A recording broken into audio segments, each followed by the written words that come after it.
ಏನಿದು ಗಲಾಟೆ? ಎಲ್ಲ ಓದ್ಕೊಳ್ತಾನೆ ಬಂದಿದ್ದೀರಾ? ಓದೋ ಮಕ್ಕಳ ನೀವು? ಓದೋ ಬುದ್ಧಿಯವರು ಹೀಗೆ ಮಾಡ್ತಾರ? ಎಷ್ಟು ಅರ್ಚಾಡ್ತಾ ಇದ್ದೀರಿ? ಆಗಿಂದ ನೋಡ್ತಾ ಇದ್ದೀನಿ. ನಿಮ್ ಕಿರ್ಚಾಟ ಕೇಳಿ ತಲ್ಲ ಬಂತು ನನಗೆ. ಸರ್ ಅದು ಒಂದು ಲೆಕ್ಕ ಸಾಲ್ವ್ ಮಾಡಿದೆ, ಅದಕ್ಕೆ ಕತ್ತೆಗಳ ತರ ಕಿರ್ಚಾಡೋದ? ಏನು ಲೆಕ್ಕ ಬಿಡಿಸ್ಬಿಟ್ರೆ ಏನು ಪ್ರಪಂಚನ ಗೆದ್ದಾಗ? ಬೇರೆಯವರು ಮನೇಲಿದ್ದೀವಿ, ಶಾಂತಿ ರೀತಿ ವರ್ತಿಸ್ಬೇಕು ಅಂತ ಪ್ರಜ್ಞೆ ಇಲ್ಲ ನಿಮ್ಗೆ? ಎದೆ ಹೇಳಿದ್ರೆ 2 ಅಕ್ಷರ ಇಲ್ಲ, ದಿಮಾಕ್ ಮಾತ್ರ ತುಂಬಿ ತುಳುಕ್ತಾ ಇದೆ. ಜೋರ ಮಾತಾಡೋದೇನು, ನಗೋದೇನು, ಚಪ್ಪಾಳೆ ಹೊಡಿಯೋದೇನು? ಇದೇ ಸಂತೋಷ ಕೂಡ ಅನ್ಕೊಂಡಿದ್ದೀರಾ? ಏನಾಯ್ತ್ರಿ? ಏನು ಮಕ್ಕಳು ಓದ್ಕೊಳಕ್ ಬಂದವರು ಗೂಂಡಗಿರಿ ಮಾಡ್ತಾ ಇದ್ದಾರೆ, ಇಂಥವ್ರಿಗೆ ನೀನ್ ಶಿಫಾರಸ್ ಬೇರೆ. ಮಕ್ಕಳು ತಂಪಾಡ್ತಾವ ಓದ್ಕೊಂಡು ಹೋಗ್ಬಿಡ್ತಾರೆ ಅಂತ ಹೇಳಿದ್ದೆ, ಇವ್ರು ಆಡ್ತಿರೋದು ನೋಡು. ಅಪ್ಪ, ಗೌತಮ್ ಒಂದು ಡಿಫಿಕಲ್ಟ್ ಸಮ್ ಸಾಲ್ವ್ ಮಾಡ್ದ. ಅದಕ್ಕೆ ಇಷ್ಟು ಆರ್ಭಟ ಮಾಡ್ಬೇಕಾ? ಮೈ ಮೇಲೆ ಬಿದ್ದು ಹೊರಲಾಡಿ ಗಲಾಟೆ ಮಾಡಿನೇ ಹೋಗ್ಬೇಕಾ? ಶಾಂತ ರೀತಿ ಹೇಳೋಕ್ ಬರೋಲ್ಲ? ನೀವೆಲ್ಲ ಏನು ಸಣ್ಣ ಮಕ್ಕಳ? ಬೇರೆಯವ್ರ ಮನೆಗೆ ಬಂದು ಗಲಾಟೆ ಮಾಡೋದಕ್ಕೆ ಒಂದು ಸಾಮಾನ್ಯ ಜ್ಞಾನ ಇಲ್ಲ ಅಂತಂದ್ಮೇಲೆ ಮುಂದೆ ಬದುಕಲ್ಲಿ ಹೇಗೆ ಉದ್ಧಾರ ಆಗ್ತೀರಿ? ಹಾ, ಒಂದ್ ಸತ್ಯ ಹೇಳ್ತೀನಿ, ಎಲ್ಲ ಕಿವಿಗೊಟ್ಟು ಕೇಳಿ. ನಿಮಗೆ ಯಾರಿಗೂ ಓದೋ ಉದ್ದೇಶ ಇಲ್ಲ, ಗುಂಪು ಕಟ್ಕೊಂಡು ಮಜಾ ಮಾಡೋದಷ್ಟೇ ನಿನ್ ತಲೆಯಲ್ಲಿರೋದು.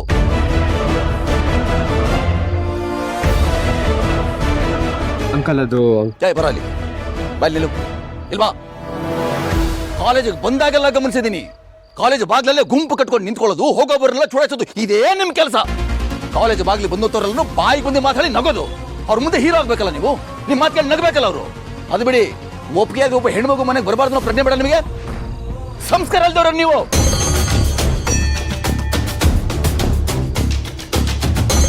ಅಂಕಲ್, ನೀವು ನಮ್ಮ ಬಗ್ಗೆ ಏನು ಏನ್ ನಿನ್ ಬಗ್ಗೆ ನನಗೆ ಗೊತ್ತಿಲ್ಲ ಅಂತನಾ? ನಾನೇನ್ ಹೇಳೋದು ಬೇಡ, ನಿಮ್ಮ ಅವತಾರ ನೋಡ್ಕೊಳ್ಳಿ.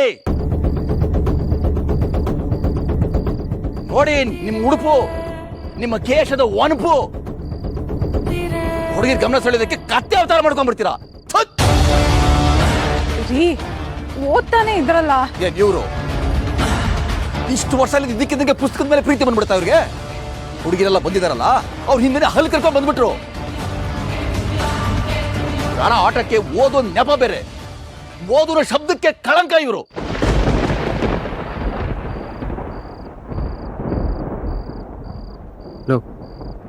ನಾನು ನೋಡ್ತೀನಿ. ಆಹಾ ಆಹಾ,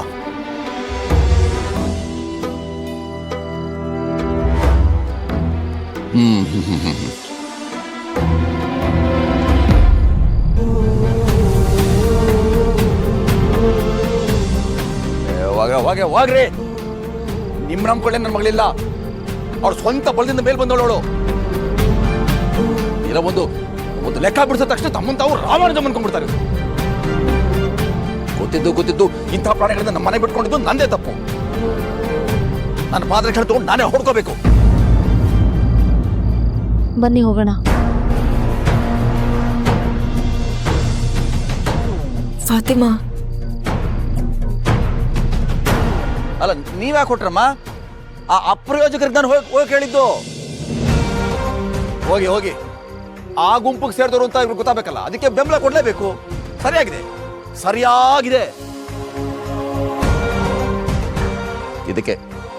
ಇದಕ್ಕೆ ನಾನು ಬೇಡ ಅಂತಂದಿದ್ದು. The mind gain strength in solitude. ಏಕಾಂತದಲ್ಲಿ ಮಾತ್ರ ಮನಸ್ಸು ಸದೃಢವಾಗೋದು. ಗುಂಪಲ್ಲಿ ಗೋವಿಂದ. ನೋಡು, ಇವತ್ತಿನ ನನ್ನ ಓದಿನ ವೇಳಾಪಟ್ಟಿನ ಹಾಳು ಮಾಡಿಬಿಟ್ರು. ತಾವು ಹಾಳಾಗೋದಲ್ಲದೆ ನಿನ್ನ ಮನಸ್ಸನ್ನು ಹಾಳು ಮಾಡಿಬಿಟ್ರು. ಇದಕ್ಕೆ ನಿಮ್ಮ ಅಮ್ಮನ ಬೆಂಬಲ ಬೇರೆ. ಯಾವತ್ತು ನಾನು ಯೋಚನೆ ಮಾಡೋ ರೀತಿನೇ ಸರಿ. ನಿಮ್ಮಿಬ್ಬರು ಮಾತು ಕೇಳ್ಬಿಟ್ರೆ ಈ ಥರನೇ ಆಗೋದು.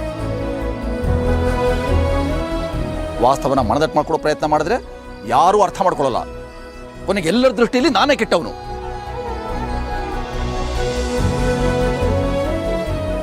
ನನ್ನ ಬಗ್ಗೆ ಯಾರೇನು ಅನ್ಕೊಂಡ್ರೂ ಪರವಾಗಿಲ್ಲ, ನಾನು ಕೆಟ್ಟವನು ತಂದ್ಕೊಂಡ್ರೂ ಪರವಾಗಿಲ್ಲ.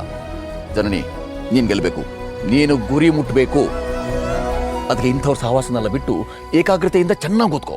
ಈಗ ನಾವು ಅದನ್ನೇ ತಾನೇ ಮಾಡ್ತಿದ್ವಿ. ನಾವು ಓದೋದು ಬಿಟ್ಟು ಬೇರೆ ಏನು ಮಾಡ್ತಿರ್ಲಿಲ್ಲ ಅಪ್ಪ. ನಾವೀಗ ಏನ್ ತಪ್ಪು ಮಾಡಿದ್ವಿ? ತಪ್ಪನ್ನ ತಪ್ಪು ಅಂತ ತೋರ್ಸಿದ ಮೇಲೂ ತಪ್ಪು ಅಂತ ಒಪ್ಕೊಳಕ್ಕಾಗಲ್ಲ. ನನಗೆ ಎದುರುವಾದಷ್ಟು ಬದಲಾಗ್ಬಿಟ್ಟೆ ಅಲ್ವಾ? ನಾನ್ ವಾದ ಮಾಡ್ತಿಲ್ಲ ಅಪ್ಪ. ಎಲ್ಲ ನೀವ್ ಅನ್ಕೊಂಡ್ ಹಾಗೆ ಇರಲ್ಲ. ಜನನಿ,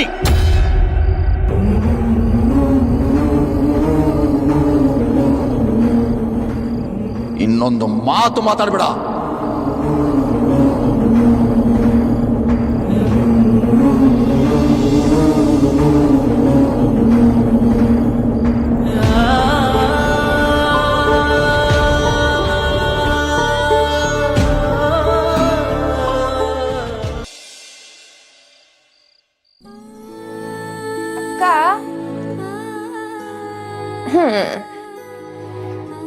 ಅಮ್ಮ ಎಲ್ಲ ಹೇಳಿದ್ರು. ಇದಕ್ಕೆಲ್ಲ ಯಾರಾದ್ರೂ ಬೇಜಾರು ಮಾಡ್ಕೋತಾರ? ಅಪ್ಪನ ಬುದ್ಧಿ ಗೊತ್ತಲ್ವಾ ನಿಂಗೆ? ಹೇ ಗಾಯ್ಸ್, ನಾನು ಹೇಗಿತ್ತು ಗ್ರೂಪ್ ಸ್ಟಡೀಸ್? ಹೊಸ ಎಕ್ಸ್ಪೀರಿಯನ್ಸ್? ಏನ್ ಮೇಡಮ್? ಅಯ್ಯೋ ಅದೊಂದು ದೊಡ್ಡ ಕತೆ ಬಿಡು ಯಶ. ಯಾಕೇನಾಯ್ತು? ನೀವಷ್ಟು ಚಿಕ್ಕ ವಿಷಯನ ಯಾಕ್ರಿ ಅಷ್ಟು ದೊಡ್ಡದು ಮಾಡೋದಕ್ಕೆ ಹೋದ್ರಿ? ಅವ್ರು ಓದ್ಕೋತಾನೆ ಇದ್ರು, ನೀವು ಯಾಕೆ ಅಷ್ಟೊಂದು ಕೋಪ ಮಾಡ್ಕೊಂಡ್ರಿ? ಪಾಪ ಚಿಕ್ಕ ಮಕ್ಕಳಲ್ವಾ, ವಯಸ್ಸಿಗೆ ತಕ್ಕನಾಗೆ ಹುಡುಗಾಟ ಇದ್ದೇ ಇರುತ್ತೆ ಅಲ್ವಾ? ನೀನು ಅವ್ರು ಮಾಡಿದ್ನೆಲ್ಲ ವಹಿಸ್ಕೊಂಡ್ಬರ್ಬೇಡ. ಅವ್ರು ಓದೋ ಮಕ್ಕಳಾಗಿದ್ರೆ ಅಷ್ಟೊಂದು ಗಲಾಟೆ ಮಾಡ್ತಾ ಇದ್ರಾ? ಇದು ಸ್ಟಡಿ ಮಾಡ್ಬೇಕಾದ್ರೆ ಒಬ್ಬೊಬ್ಬರು ಬುದ್ಧಿಮಟ್ಟ ಒಂದೊಂಥರ ಇರುತ್ತೆ. ಅವ್ರ ಜೊತೆ ಓದ್ಬೇಕಾದಾಗ ಅವ್ರ ಬುದ್ಧಿಮಟ್ಟಕ್ಕೆ ಕೆಳಗಿಳಿಬೇಕಾಗುತ್ತೆ. ಅದಕ್ಕೆ ಇದು ಬೇಡ ಅಂತ ಹೇಳಿದೆ. ಹುಡುಗಾಟ ಏನ್ ಈ ಏಜಲ್ಲಿ ಅಲ್ದೆ ನಮ್ಮಪ್ಪನ ಏಜಲ್ಲಿ ಮಾಡಕ್ಕಾಗತ್ತಾ? ಎಲ್ರ ಜೊತೆ ಕೂತ್ಕೊಂಡು ಓದೋ ಮಜಾನೇ ಬೇರೆ. ನಾವು ಓದುವಾಗ ಒನ್ ವೇ ಅಷ್ಟೇ. ಎಲ್ರ ಜೊತೆ ಕೂತ್ಕೊಂಡು ಓದ್ಬೇಕಾದ್ರೆ ತುಂಬಾ ಆಪ್ಷನ್ಸ್ಗಳು ಓಪನ್ ಆಗುತ್ತೆ. ಒಬ್ಬೊಬ್ರು ಓದೋ ರೀತಿ ಒಂದೊಂದ್ ತರ ಇರುತ್ತೆ. ಅದನ್ನ ನೋಡಿ ನಾವೂನು ಕಲಿಬಹುದು ತಾನೆ. ಇದ್ಯಾಕೆ ಈ ಮಾವನ್ಗೆ ಅರ್ಥ ಆಗಲ್ವೋ? ಅದಕ್ಕೆ ಹಾಗೆಲ್ಲ ಮಾತಾಡ್ಬೇಕಾಗತ್ತಾ? ಹೌದು, ಬರೀ ಹುಡುಗಿರು ಮಾತ್ರ ಬರ್ತಾಳೆ ಅಂತಾನೆ ಹೇಳಿದ್ದೀನಿ. ನೀ ಈಗಿನ ಕಾಲದ ಮಕ್ಕಳು ಹೇಳೋದೊಂದು ಮಾಡೋದೊಂದು. ಹೀಗಂತ ತಮ್ಮಷ್ಟಕ್ಕೆ ತಾವೇ ಡಿಸೈಡ್ ಮಾಡ್ಕೊಂಡ್ಬಿಟ್ರು ನಮ್ಮಪ್ಪ. ಈ ಪೇರೆಂಟ್ಸ್ಗೆ ಪಕ್ಕದ ಮನೆ ಆಂಟಿ ಮೇಲಿರೋಷ್ಟು ನಂಬಿಕೆ ನಮ್ಮ ಮೇಲಿರಲ್ವಲ್ಲ.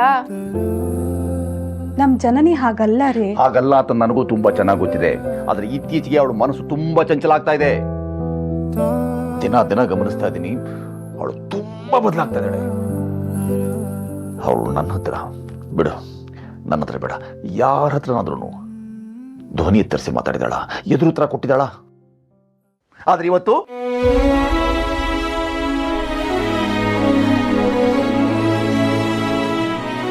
ನನಗೆ ಬೇಜಾರಾಗ್ತಿರೋದು ಅಪ್ಪ ನನ್ನ ಫ್ರೆಂಡ್ಸಿಗೆ ಬೈದ್ರು ಅಂತಲ್ಲ.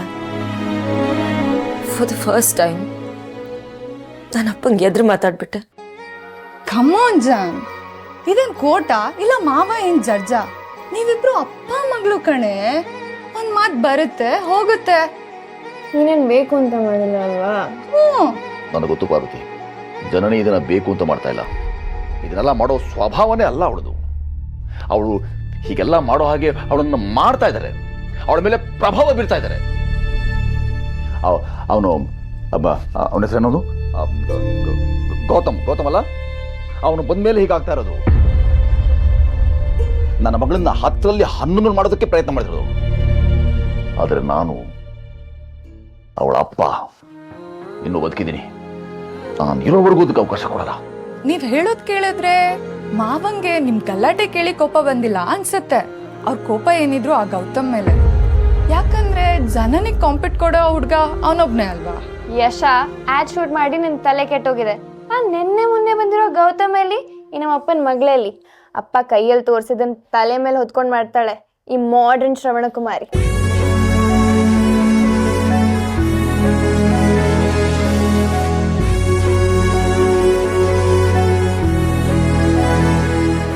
ಯಾರು ಎಷ್ಟೇ ಪ್ರಯತ್ನ ಪಟ್ರು ಜನನಿ ನೀವು ಹಾಕಿರೋ ಗೆರೆನ ದಾಟೋದು ಇಲ್ಲ.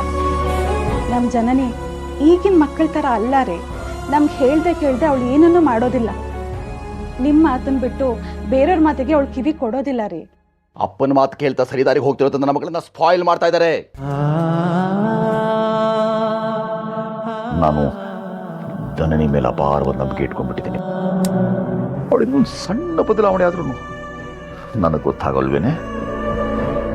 ಇವತ್ತು ಅವಳನ್ನ ಜೊತೆ ಹೇಗೆ ಮಾತಾಡಲು ಗೊತ್ತಾ? ನಾನೇ ತಪ್ಪು ಮಾಡಿದೆ ಅಂತ ಸೆಟ್ಟಲ್ಲಿ ಕೇಳ್ತಾಳೆ. ನಾಳೆ ನೀನು ಮಾಡಿದ ತಪ್ಪು ಅಂತ ಇದೇ ಹುಡುಗಿ ಹೇಳ್ತಾಳೆ. ನೀನೇನ್ ಮಾವಂಗ್ ತಪ್ಪು ಅಂತ ಹೇಳಿಲ್ಲ ತಾನೆ. ನೀವೇನ್ ಮಾಡ್ತಿದ್ರೋ ಅದನ್ನ ಹೇಳ್ದೆ ಅಷ್ಟೇ. ಅಷ್ಟಕ್ಕೂ ಮಾವ ಅಂತೂ ನಿನ್ ಮೇಲೆ ಕೋಪ ಮಾಡ್ಕೊಳಕ್ ಸಾಧ್ಯನೇ ಇಲ್ಲ. ಅಷ್ಟು ಅರ್ಥ ಮಾಡ್ಕೊಳಲ್ವಾ ನಿನ್ನ? ನಮ್ಮ ಮಗಳು ಆ ರೀತಿ ಎಲ್ಲ ಹೇಳಲ್ಲ ರೀ. ಅವಳು ನಿಮ್ ವಿರುದ್ಧವಾಗಿ ಹೋಗುವಂತ ಹುಡುಗಿ ಅಲ್ಲ. ಅವಳು ಹೋಗಲ್ಲ, ಆದ್ರೆ ಅವಳನ್ನ ಇದಕ್ಕೆ ದೂಡ್ತಾ ಇದ್ದಾರೆ. ಆದ್ರೆ ಅಡ್ಡ ಪರಿಣಾಮನೇ ಈ ಗ್ರೂಪ್ ಸ್ಟಡೀಸು. ಇದು ನನಗೊತ್ತು, ಏನ್ ಮಾಡ್ಬೇಕು ಅಂತ ನನಗೊತ್ತು. ಇಲ್ಲಿ ನೋಡು, ನೀನೇನು ಮಾಡ್ಬೇಕಾಗಿಲ್ಲ. ನಾಳೆ ನೆಟ್ ಕಾಲೇಜ್ಗೆ ಹೋಗ್ಬಿಟ್ಟು ಫಸ್ಟ್ ಫ್ರೆಂಡ್ಸ್ ಜೊತೆ ಪ್ಯಾಚಪ್ ಆಗೋ. ಅವ್ರೇನ್ ನಿನ್ನ ಸೀರಿಯಸ್ ಆಗಿ ತಗೊಂಡಿರಲ್ಲ. ಮಾವ ಏನು 2 ದಿವಸ ಗುರ್ರ ಅಂತಾರೆ, ಆಮೇಲೆ ಸರಿ ಹೋಗ್ತಾರೆ ಬಿಡು. ಹ್ಞೂ ಅಕ್ಕ, ಚಿಲ್. ಇನ್ಮೇಲೆ ನಾನು ಯಾರ ಮಾತನ್ನು ಕೇಳೋದಿಲ್ಲ. ನಾನು ಕರೆಕ್ಟಾಗೆ ಮಾಡ್ತಿದ್ದೀನಿ. ನೀನು ಇನ್ಮೇಲೆ ತಲೆ ಹಾಕ್ಬೇಡ.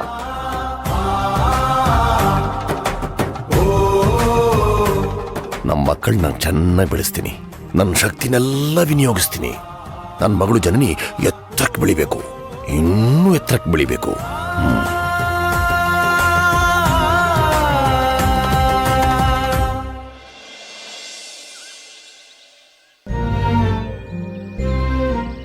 ಏನಾಯ್ತು ಜನನಿ, ಯಾಕೆ ಸೈಲೆಂಟ್ ಆಗಿ ಕೂತಿದ್ಯಾ? ನಿಮ್ಮಪ್ಪ ಹೇಳಿದ್ರ ನಮ್ ಜೊತೆ ಮಾತಾಡ್ಬೇಡ ಅಂತ? I am really sorry. ಎಲ್ರಿಗೂ ಸಾರಿ. ಸಾರಿನಾ? ಹೇ ಜನನಿ, ಆಕ್ಚುಲಿ ನಾನು ನಿಮ್ಮ ಅಪ್ಪನಿಗೆ ಥ್ಯಾಂಕ್ಸ್ ಹೇಳಬೇಕು. ನಮ್ಮಪ್ಪನೂ ಇದ್ದಾರೆ. ಒಂದಿನಾದ್ರೂ ನೀನು ಕಾಲೇಜಿಗೆ ಹೋಗಿದ್ಯಾ, ಓದ್ತಾ ಇದೀಯಾ, ಎಷ್ಟು ಮಾರ್ಕ್ಸ್ ತೆಗ್ದಿದ್ಯಾ ಅಂತ ಬಾಯಿ ಮಾತುಗೂ ಕೇಳಲಿಲ್ಲ. ನನ್ನನ್ನು ಅಡ್ಮಿಷನ್ ಮಾಡಿಸಿದ್ಮೇಲೆ ಕಾಲೇಜ್ ಕಡೆ ಕಣ್ಣೆತ್ತು ಕೂಡ ನೋಡಲಿಲ್ಲ. ಅಂಥದ್ರಲ್ಲಿ ನಿಮ್ಮಪ್ಪ ಶಾಮು ಅಂಕಲ್ ಚಿಕ್ಕ ಮಕ್ಕಳಿಗೆ ಬುದ್ಧಿ ಹೇಳೋ ಥರ ಹೇಳಿದ್ರು. ಯಾರಿಗುಂಟು ಯಾರಿಗಿಲ್ಲ ಈ ಸೌಭಾಗ್ಯ ಗೌತಮ್. ಈ ಥರನೂ ಓದ್ಬೋದು ಅಂತ ತೋರಿಸಿರೋ ಪುಣ್ಯಾತ್ಮ ಶಾಮು ಅಂಕಲ್. ಇಲ್ಲಿ ನೋಡು, ನಮಗೇನು ಹರ್ಟ್ ಆಗಿಲ್ಲ. ನಾವೆಲ್ಲ ಚಿಲ್ ಮಾಡ್ತಾ ಇದ್ದೀವಿ. ನೀನು ಹರ್ಟ್ ಮಾಡ್ಕೋಬೇಡ ಜನನಿ, ಚಿಲ್ ಮಾಡು, ಆರಾಮಾಗಿ ಫೀಲ್ ಫ್ರೀ ಅಲ್ಲ ಮಗ? ಅಪ್ಪನ ಮಾತಿಂದ ನಿಮ್ಗೆಲ್ಲ ತುಂಬಾ ಹರ್ಟ್ ಆಗಿರ್ಬೇಕಲ್ಲ? ಹರ್ಟ? ನೋ ವೇ, ಚಾನ್ಸೇ ಇಲ್ಲ. ಒಂದು ಕಲ್ಲು ಮೂರ್ತಿ ಆಗ್ಬೇಕು ಅಂದ್ರೆ ಅದಕ್ಕೆ ಚೆನ್ನಾಗಿ ಉಳಿಪೆಟ್ಟು ತಾಗ್ಬೇಕಲ್ವಾ? ಅಲ್ವಾ? ಹೌದು. ಹಾ. ಆಮೇಲೆ ಜನನಿ, ನಾವ್ಯಾರು ನಿನ್ನನ್ನಾಗ್ಲಿ ನಿಮ್ಮ ಅಪ್ಪನಾಗ್ಲಿ ತಪ್ಪಾಗಿ ತಿಳ್ಕೊಂಡಿಲ್ಲ, ಆಯ್ತಾ? ಅಂಡ್ ಅವ್ರ ಪಾಯಿಂಟ್ ಆಫ್ ವ್ಯೂನಲ್ಲಿ ಅವ್ರು ಮಾಡಿದ್ ಕರೆಕ್ಟೇ. ಹೇಳ್ದೆ ಕೇಳ್ದೆ ಮನೆಗೆ ಬಂದ್ರೆ ಯಾರು ಕೋಪ ಬರಲ್ಲ ಹೇಳು. ಹೌದು. ಆದ್ರೂ ಅಷ್ಟಕ್ಕೆ ನಿಮಗ್ ತುಂಬಾ ಬೈದ್ಬಿಟ್ರಲ್ಲ. ಅದಕ್ಕೆ ನೀನೇನ್ ಮಾಡಕ್ಕಾಗತ್ತೆ? ಸಿ, ಎಲ್ರಿಗೂ ಅವ್ರದೇ ಆದ ಒಂದು ಕಂಫರ್ಟ್ ಝೋನ್ ಅಂತ ಇರುತ್ತೆ. ಅದು ಹಾಳಾದ್ರೆ ಎಂತವ್ರಿಗಾದ್ರೂ ಕೋಪ ಬರುತ್ತೆ. ಸಿ, ಅದನ್ನ ವಿ ಆಲ್ ಅಂಡರ್ಸ್ಟ್ಯಾಂಡ್, ಆಯ್ತಾ? ನಾವೇ ಅದನ್ನೆಲ್ಲ ಮರ್ತ್ಬಿಟ್ಟು ಆರಾಮಾಗಿದ್ದೀವಿ. ನೀನ್ ಯಾಕೆ ಇನ್ನೂ ಅದ್ರ ಬಗ್ಗೆನೇ ಯೋಚನೆ ಮಾಡ್ತಾ ಇದ್ಯಾ?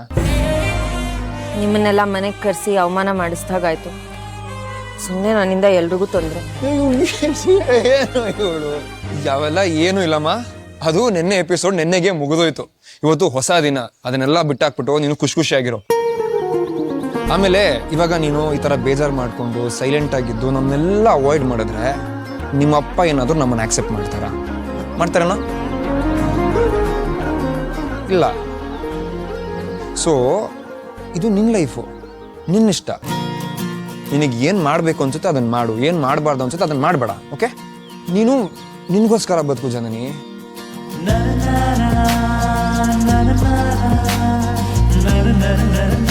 ಜನನಿ, ಸ್ವಲ್ಪ ನಗು. ಯಾಕೆ ಹಿಂಗೆ ಮಂಗ್ ಪಡೆದಿರೋ ಸಿದ್ದಮ್ಮ ತರ ಕೂತಿದ್ಯಾ?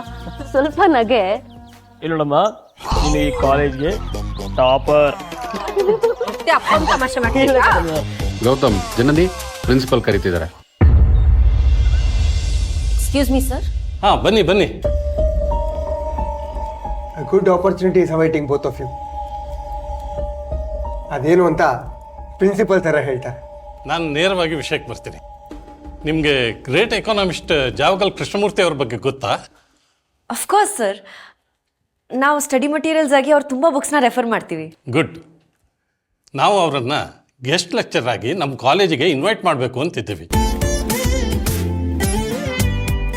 ನೀವಿಬ್ಬರು ನಮ್ಮ ಕಾಲೇಜ್ನ ಬೆಸ್ಟ್ ಸ್ಟೂಡೆಂಟ್ಸ್. ಸೊ ಕಾಲೇಜ್ ವತಿಯಿಂದ ನೀವಿಬ್ಬರು ತುಮಕೂರಿಗೆ ಹೋಗಿ ಅವರನ್ನು ಇನ್ವೈಟ್ ಮಾಡಿಬಿಟ್ಟು ಬರಬೇಕು. ಇವಾಗಲೇ ಇಮಿಡಿಯೇಟ್ ಆಗಿ ಹೊರಡಬೇಕು. ಕಾಲೇಜ್ ವೆಹಿಕಲ್ ರೆಡಿ ಇದೆ. ಅಲ್ಲ ಸರ್, ಅದು ನಾನೊಬ್ಳೆ. ಡೋಂಟ್ ವರಿ, ನಿಮ್ಮ ಜೊತೆ ಲತಾ ಮೇಡಮ್ ಕೂಡ ಬರ್ತಿದ್ದಾರೆ. ಸರಿ ಸರ್, ನಾವಿಲ್ಲಿ ಹೊರಡ್ತೀವಿ. ಸರಿ, ಡ್ರೈವರಿಗೆ ಕಾಲ್ ಮಾಡಿಬಿಟ್ಟು ಬರೋಕ್ಕೆ ಹೇಳಿ. ಡ್ರೈವರ್ ಎಲ್ಲ ಏನು ಬೇಡ ಸರ್, ನಮ್ಮ ಗೌತಮ್ಗೆ ತುಂಬ ಚೆನ್ನಾಗಿ ಡ್ರೈವ್ ಮಾಡ್ತಾನೆ. ಓ ಸರಿ, ಹಾಗಾದರೆ ಸೇಫಾಗಿ ಹೋಗ್ಬಿಟ್ಟು ಬನ್ನಿ. Thank you sir.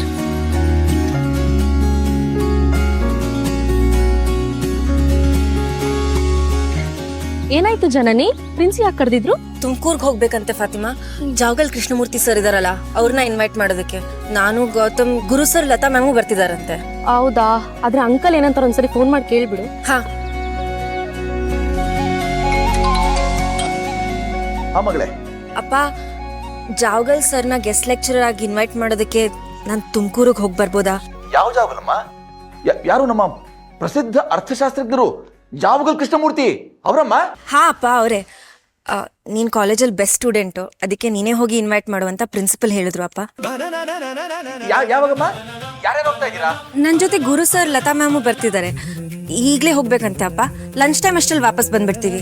ಅದಕ್ಕೆ ನಿಮ್ಮನ್ನ ಕೇಳೋಣ ಅಂತ ಕಾಲ್ ಮಾಡಿದೆ. ಅಮ್ಮ ಬೆಸ್ಟ್ ಸ್ಟೂಡೆಂಟ್ ಅಂತ ನಿನ್ನ ನಂಬಿ ಈ ಜವಾಬ್ದಾರಿ ಕೊಟ್ಟಿದ್ದಾರಲ್ಲಮ್ಮ, ಧಾರಾವಾಡ ಹೋಗ್ಬಮ್ಮ. ಥ್ಯಾಂಕ್ ಯು ಅಪ್ಪ. ಸರಿ, ಗುರು ಸರ್ ಇದರಲ್ಲಿ ಫೋನ್ ಕೊಡಮ್ಮ. ಗುರು ಸರ್ ಅಪ್ಪ ಕಾಲಲ್ಲಿದ್ದಾರೆ. ಹಲೋ ಸರ್, ನಮಸ್ಕಾರ ಸರ್. ನಮಸ್ಕಾರ ಸರ್. ಸರ್, ನಮ್ಮ ಜನನಿಗೆ ಇಂಥ ಅವಕಾಶ ನೀವು ಕೊಡ್ತಿರೋದಕ್ಕೆ ನಾನು ತುಂಬಾ ಧನ್ಯವಾದ ಅರ್ಪಿಸ್ತೇನೆ ಸರ್. ಆಮೇಲೆ ನೀವು ಅವ್ರ ಜೊತೆ ಹೋಗ್ತಿದ್ದೀರಲ್ಲ ಸರ್? ಹೌದು ಸರ್, ನಾನು ಅವ್ರ ಜೊತೆ ಹೋಗ್ತಾ ಇದ್ದೀನಿ. ನೀವೇನು ವರಿ ಮಾಡ್ಕೊಂಬಿಡಿ, 2 hours ಜರ್ನಿ ಅಷ್ಟೇ. ಹೀಗೋಗಿ ಹಾಗೆ ಬಂದ್ಬಿಡ್ತೀವಿ ಅಷ್ಟೇ. ಸರ್, ಸರಿ sir. Sir, thank you sir. Thank you sir, thank you sir. Thank you sir. ಬೇಗ ಕಾಯ್ತಾ ಇರ್ತೀವಿ, ಬಂದ್ಬಿಡಮ್ಮ. ಹಾ ಸರ್. ಬೈ ಗೌತಮ್, ಬನ್ನಿ ಮೇಡಮ್. ಅಂಕಲ್ ಒಪ್ಕೊಂಡ್ರಾ? ಸರಿ, ನೀನ್ ಹೊರಡು, ಅವರೆಲ್ಲ ಹೋಗ್ತಿದ್ದಾರೆ, ಸೇಫಾಗಿ ಹೋಗ್ಬಾ. ಬಾಯ್ ಬಾಯ್. ಅಲ್ಲ ರೀ, ಮದುವೆ ಆಗಿ 20 ವರ್ಷ ಆದರೂ ನೀವೇನು ಅಂತ ನನಗೆ ಅರ್ಥನೇ ಆಗಲಿಲ್ಲ. ಫ್ರೆಂಡ್ಸ್ ವಿಷಯಕ್ಕೆ ನಿನ್ನೆ ತಾನೇ ಜಾನಿ ಮೇಲೆ ಅಷ್ಟೊಂದೆಲ್ಲ ಕೋಪ ಮಾಡ್ಕೊಂಡಿದ್ರಿ. ಮಗಳು ಮನೇಲೇ ಇದ್ರು, ಕೈ ತಪ್ಪು ಹೋದ್ಲು ಅನ್ನೋ ರೀತಿ ಒದ್ದಾಡ್ಬಿಟ್ರಿ. ಇವತ್ತು ಅವಳೆಲ್ಲ ಗೊತ್ತಿಲ್ದಿರೋ ಜಾಗಕ್ಕೆ ಹೋಗ್ತಾ ಇದ್ರು, ನೀವು ಹೇಗೆ ಇಷ್ಟೊಂದು ಖುಷಿಯಿಂದ ಕಳಿಸ್ಕೊಡ್ತಾ ಇದ್ದೀರಿ? ಅಲ್ವೇ, ಸಂತೋಷ ಪಡ್ಬೇಕಾದ ವಿಚಾರಕ್ಕೆ ಯಾರಾದರೂ ಬೇಜಾರು ಮಾಡ್ಕೊಳ್ತಾರೇನೆ? ಜಾವಗಲ್ ಕೃಷ್ಣಮೂರ್ತಿ ಹೆಸರು ಕೇಳಿದ್ಯಾ? ದೊಡ್ಡ ಮನುಷ್ಯ, ನೊಬೆಲ್ ಪಾರಿತೋಷಿಕವನ್ನು ಸ್ವಲ್ಪದರಲ್ಲಿ ಮಿಸ್ ಮಾಡ್ಕೊಂಡಂಥವ್ರು. ಅವ್ರನ್ನ ಭೇಟಿ ಮಾಡೋದು ಅಂತಂದರೆ ತುಂಬ ದೊಡ್ಡ ವಿಷಯ, ಪುಣ್ಯ ಮಾಡಿರಬೇಕು. ನೋಡು, ಕಾಲೇಜಿನಲ್ಲಿ ಅಷ್ಟು ಜನ ವಿದ್ಯಾರ್ಥಿಗಳಿದ್ದಾರೆ. ಅವರೆಲ್ಲರ ನಡುವೆ ನಮ್ಮ ಜನನ ಅವ್ರನ್ನ ಭೇಟಿ ಮಾಡೋಕ್ಕೆ ಕೊಟ್ಟಿದ್ದಾರೆ. ಹೆಮ್ಮೆ ವಿಷಯ ಅಲ್ವಾ? ನೆಲದ ಮೇಲೆ ಬಿದ್ದ ಹೂವಿಗೆ ದೇವರ ತಲೆ ಮೇಲಿರೋ ಹೂವಿನ ಬೆಲೆ ಗೊತ್ತಿರೋದಿಲ್ಲ. ನನ್ನ ಮಗಳು ಎಲ್ಲಿದ್ರೆ ಉದ್ಧಾರ ಆಗ್ತಾಳೆ ಅನ್ನೋದು ನನಗೆ ಮಾತ್ರ ಗೊತ್ತು.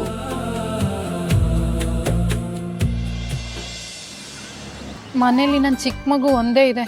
ಆದಷ್ಟು ಬೇಗ ಮನೆಗೆ ವಾಪಸ್ ಹೋಗ್ಬೇಕು ಅಂದ್ಕೊಂಡೆ, ಆದರೆ ಈ ತುಮಕೂರು ಕೆಲಸ ಬೇರೆ ಈಗಲೇ ಬಂದಿದೆ. ಓ ಹೌದಾ ಮೇಡಮ್? ಅಷ್ಟು ಚಿಕ್ಕ ಮಗುನ ಇಟ್ಕೊಂಡು ಮತ್ತೆ ಯಾಕೆ ಬರೋಕೋದ್ರಿ ಮೇಡಮ್?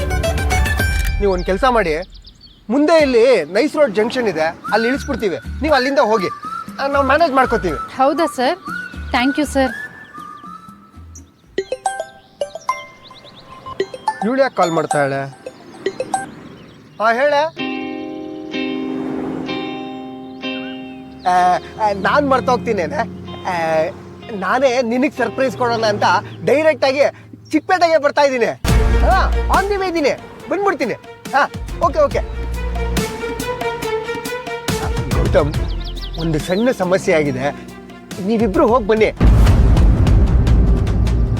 ಆಮೇಲೆ ನಾನು ನಿಮಗೆ ಕಾಲ್ ಮಾಡಿ ಅಪ್ಡೇಟ್ ಮಾಡ್ಕೊತೀನಿ.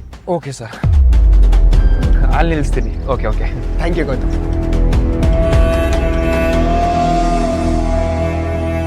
ಜನನಿ, ಬಾಮ್ಮ, ನೀನು ಮುಂದೆ ಕೂತ್ಕೋ ಬಾ.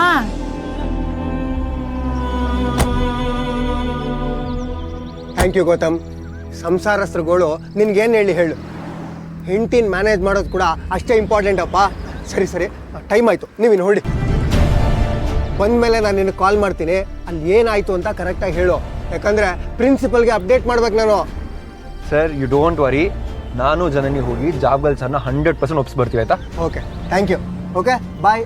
Thank you. Bye. Bye sir. Bye ಜನನಿ.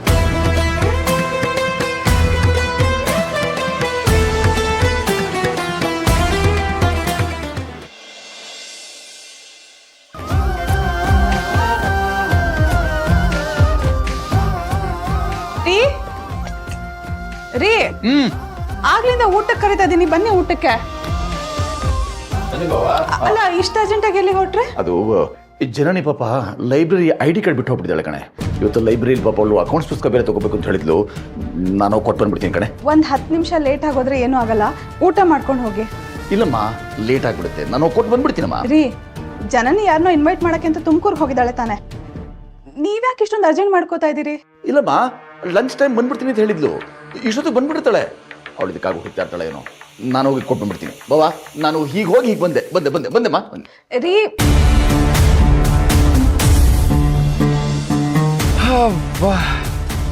ಅಂತೂ ಹೋದ್ ಕೆಲಸ ಆಯ್ತು. ಇಷ್ಟು ಈಸಿಯಾಗಿ ಆಗುತ್ತೆ ಅಂತ ನಾನು ಅನ್ಕೊಂಡಿರಲಿಲ್ಲ, ಗೊತ್ತಾ?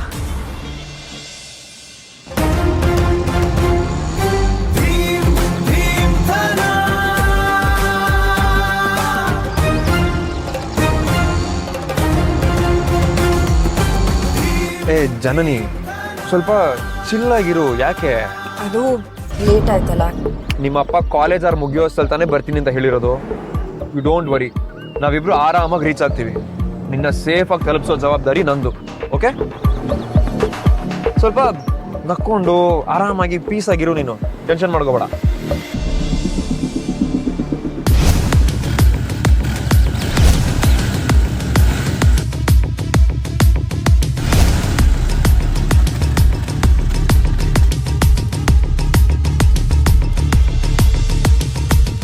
ಫಾತಿಮಾ, ಜನನಿ ಮತ್ತೆ ಗೌತಮ್ ವಾಪಸ್ ಬಂದ್ರೆ? ಏನ್ ಸರ್ ಹೀಗೆ ಕೇಳ್ತಾ ಇದ್ದೀರಾ? ಅವ್ರ ಜೊತೆ ತುಮಕೂರಿಗೆ ಹೋಗಿದ್ ನೀವೇ ತಾನೇ? ಹೌದು, ಅದು ನಮ್ಗೆ ಸ್ವಲ್ಪ ಕೆಲಸ ಇತ್ತು, ಹಾಗಾಗಿ ನಾನು ಲತಾ ಮೇಡಮು ಬೇಗ ಬಂದ್ಬಿಟ್ವಿ. ಅಲ್ಲಿ ಏನು ನಡೀತು ಅಂತ ಸ್ವಲ್ಪ ಅಪ್ಡೇಟ್ಸ್ ತಗೋಬೇಕಾಯ್ತು. ಅವ್ರು ಬಂದ ತಕ್ಷಣ ಇನ್ಫಾರ್ಮ್ ಮಾಡಮ್ಮ.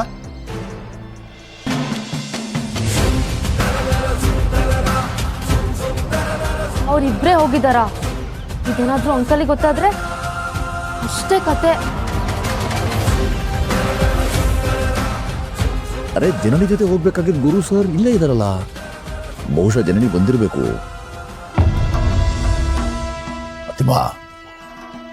ಫಾತಿಮಾ, ಅವರು ಗುರು ಸರ್ ಅಲ್ವೇನಮ್ಮ? ಹೌದು ಅಂಕಲ್. ಜನನಿ ಬಂದಿದ್ದಳ? ಬಂದಿರ್ಬೋದು ಅಂಕಲ್. ಬಂದಿರಬಹುದು. ಕ್ಲಾಸ್ಗೆ ಹೋಗಿಲ್ಲಮ್ಮ? ಇಲ್ಲ ಅಂಕಲ್, ಈಗಷ್ಟೇ ಬಂದು ಇಲ್ಲೇ ಎಲ್ಲೋ ಓದ್ತಿರ್ಬೋದು. ಎಲ್ಲಿ ಹೇಳೋಳು? ನೀವೇನ್ ಅಂಕಲ್ ಇಷ್ಟು ಬೇಗ ಬಂದ್ಬಿಟ್ರಿ? ಅದು ಲೈಬ್ರರಿ ಕಾರ್ಡ್ ಬಿಟ್ಟು ಹೋಗ್ಬಿಟ್ಟಿದ್ಲು, ಕೊಟ್ಟೋಣ ಅಂತ ಬಂದಮ್ಮ. ಕೊಡಿ ಅಂಕಲ್, ನಾನೇ ಕೊಡ್ತೀನಿ. ನಿಮ್ಗೆ ಯಾಕೆ ಸುಮ್ಮನೆ ತೊಂದ್ರೆ? ಇರ್ಲಿ ಬಿಡಮ್ಮ, ನಾನು ಹೇಗೂ ಬಂದಿದ್ದೀನಲ್ಲ, ಕೊಟ್ಬಿಟ್ಟು ಮಾತಾಡ್ಸ್ಕೊಂಡು ಹೋಗ್ಬಿಡ್ತೀನಿ. ಯಾವ್ದಮ್ಮ ಕ್ಲಾಸ್ ರೂಮ್ ಇದಾ? ಅಯ್ಯೋ ಅಂಕಲ್, ಅವಳು ಅಲ್ಲಿಲ್ಲ. ಅವಳು maybe C block building ಅಲ್ಲಿ ಇರ್ಬೇಕು. ಬನ್ನಿ, ನಾನು ತೋರಿಸ್ತೀನಿ. ಹೌದಾ? ತೋರ್ಸಮ್ಮ.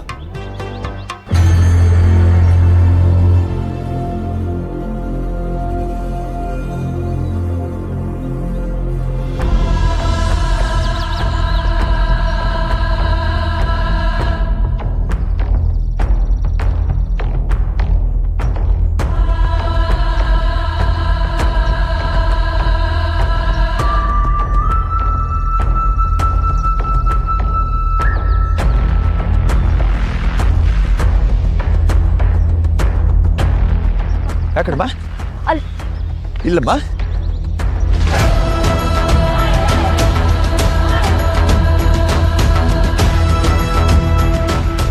ಒಂದು ನಿಮಿಷ ಇರಮ್ಮ, ಫೋನ್ ಮಾಡ್ಬಿಡ್ತೀನಿ ಇರಮ್ಮ.